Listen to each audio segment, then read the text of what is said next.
નમસ્કાર, spike today ન્યૂઝમાં આપણું સ્વાગત છે। વડોદરા રેલવે સ્ટેશન ખાતે એસએમસી દ્વારા રેડ કરાતા જે વિદેશી દારૂ જે છે તે અહીંયા રેલવેમાં આવી ને તેથી ગાડીમાં ભરવામાં આવી રહ્યો હતો। તે જ વેળાએ એસએમસીએ રેડ કરતા આ સમગ્ર જે વિદેશી દારૂનો જે જથ્થો છે તે ઝડપી પાડવામાં આવ્યો છે। અને પ્રાપ્ત માહિતી એવી પણ મળી રહી છે કે 4 જેટલા આરોપીઓ છે તેઓને પણ ઝડપી પાડવામાં આવ્યા છે। હાલ એસએમસી ને ફરી એક વખત એક સફળતા મળી હોય તેમ લાગી રહ્યું છે।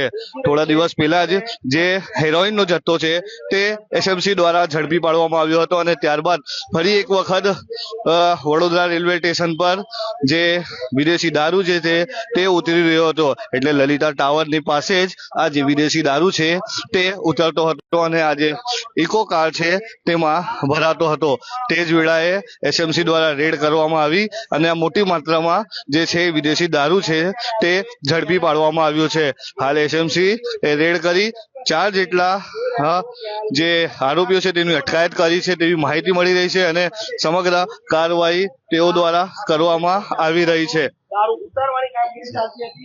હાલ જે જોઈ શકાય છે કે જે કોટરિયા હોય જે કોટરિયા સાથે જે બિયરનો જથ્થો અને વિદેશી દારૂની જે બોટલો છે તે મોટી માત્રામાં એસએમસી દ્વારા ઝડપી પાડવામાં આવ્યો છે। થોડા દિવસ અગાઉ જ જે હેરોઇન ડ્રગ્સ જે છે તે ઝડપી પાડવામાં આવ્યો હતો અને તેની અંદર એસઓજીમાં ફરજ બજાવતા જે કર્મચારીઓ છે તેઓની પણ સંડોવણી બહાર આવી હતી અને તેઓના ઉપર પણ ફરિયાદ કાયદેસર કરવામાં આવી હતી। પરંતુ ત્યારબાદ ફરી એસએમસી દ્વારા એક જે દારૂ છે તેને ઝડપી પાડવામાં આવ્યું છે।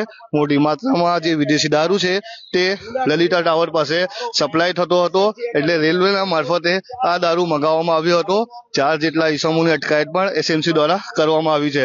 હાલ એસએમસી દ્વારા તમામ જે કાર્યવાહી છે તે કરવામાં આવી રહી છે।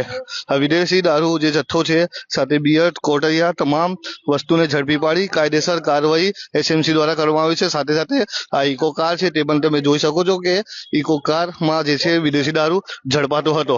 હાલ તમામ જે વિદેશી દારૂ ઝડપી પાડી કાયદેસરની કાર્યવાહી એસએમસી દ્વારા કરવામાં આવી રહી છે। કેમેરા સહયોગી સાથે હું Abrar Syed, Spike Today News, Vadodara.